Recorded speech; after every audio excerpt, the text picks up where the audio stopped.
What's up guys, Nathan here. Today I'm going to teach you an advanced Texas Hold'em bluffing strategy you can start using in your games right away to start getting them out of the pot, to start winning more hands of poker. Let's jump right into it. Alright guys, so I learned this bluffing strategy many years ago. This is something that only a lot of pros honestly use. Most amateurs don't really understand this. So I really wanted to break it down for you today, and I'm going to show you exactly which hands to be bluffing with and so on throughout this video. So the strategy that I want to talk about today is having a polarized pre-flop 3-betting range. Now let me break down this statement for you. Now first off, what do I mean by polarized? I'm talking about having a handful of really good hands in your 3-betting range, and I'm going to discuss 3-betting in a second here, what that means, and also having a bunch of speculative hands like suited connectors and so on. Again, I'm going to show you exactly what hands in just a moment here. Secondly, what do I mean by pre-flop 3-betting? A pre-flop 3-bet is when there is a raise before the flop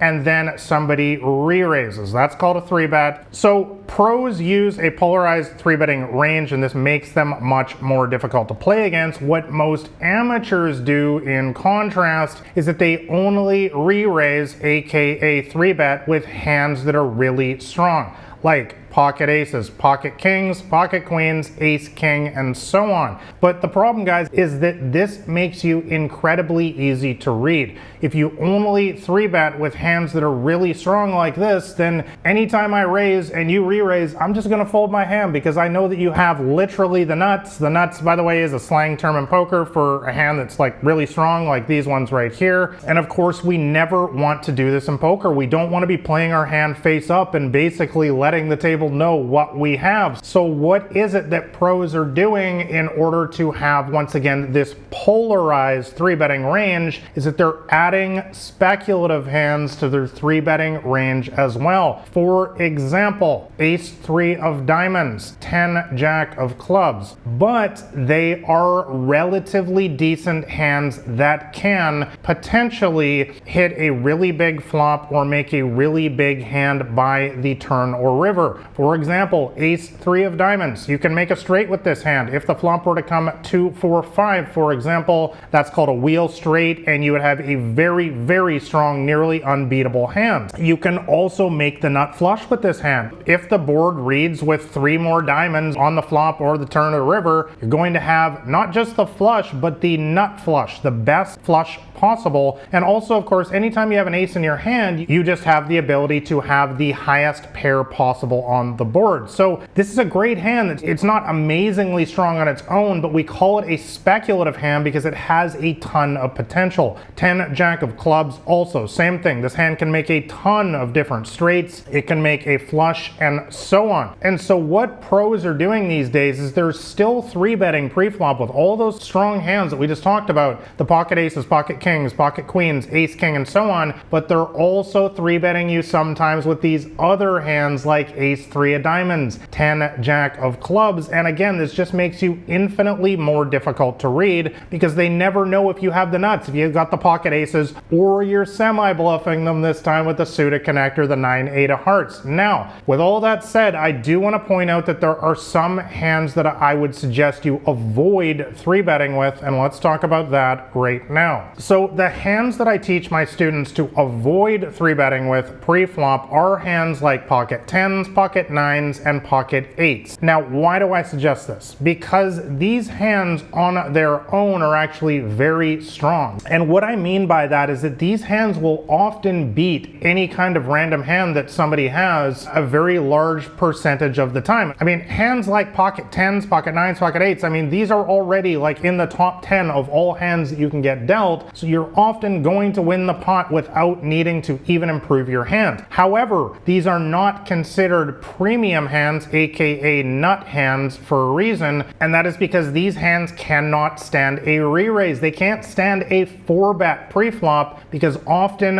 when somebody raises, you re-raise, that's the 3-bet, remember, and then somebody re-raises you again, makes the 4-bet, it usually means that they have pocket aces, pocket kings, pocket queens. One of those hands that has us in very, very bad shape. Pocket 10s only has around 20% equity versus a hand like pocket queens. So it often even make sense with hands like this to actually just flat call pre-flop, go see a flop with a very, very strong hand like pocket 10s, pocket 9s, hope to hit your set, and a set is 3 of a kind, by the way, but you don't have to. A lot of the time, your hand is going to be very, very underrepresented when you just call pre-flop with a hand like pocket 9s or pocket 10s, and even if the flop comes down with a king on it or a jack on it or something like that, you can still call and play some poker because your hand is very underrepresented, and what I mean by that is they don't expect you to have a hand that strong. So guys, I hope that that explanation helps you understand why I don't really like to 3-bet very often with these kind of hands, because they're very strong on their own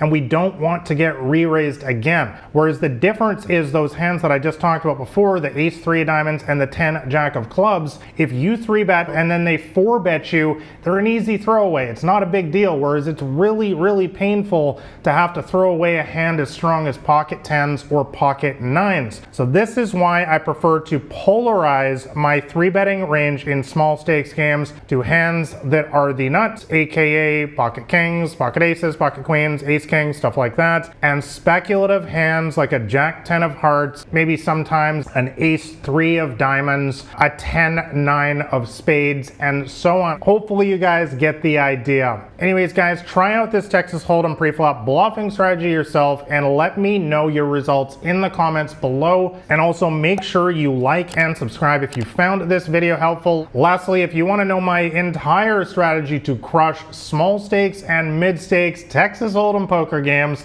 make sure you grab a copy of my free poker cheat sheet. That'll be the top link in the description below. Thanks a lot for watching guys. I hope this one helped. I will catch you next time.